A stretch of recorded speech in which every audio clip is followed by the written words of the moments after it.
Welcome to Penrose Learning, where we make understanding easy. You start by preparing the host PC. Make sure Windows 11 is updated, and you have administrator rights so installation can proceed. Once done, install Google Chrome and sign into the Google account you plan to use. This ties access and permissions to your identity. Next, add the Chrome Remote Desktop extension from the Chrome Web Store and accept permissions. This step establishes the host app and extension that enable secure remote sessions, so don't skip any permission prompts. Now you configure the host service so you can connect later. Open the Chrome Remote Desktop web app, select Remote Access, and click to set up your computer.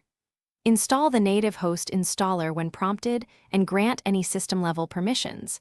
This lets the service run even when no browser window is open.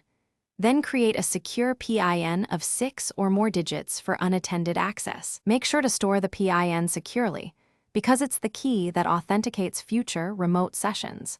To connect, use any other device, sign into the same Google account, and open Chrome Remote Desktop. Then pick your listed host and enter the PIN you created. You'll need to approve any Windows security prompts on the host if asked, and once authenticated, you'll see the remote desktop. If something goes wrong, first verify the host is online and the Chrome Remote Desktop service is running. Then check Windows Firewall, router NAT, or VPN conflicts. That single troubleshooting tip fixes most connection issues. Thanks for watching. If this was helpful, leave a like and consider subscribing. See you next time.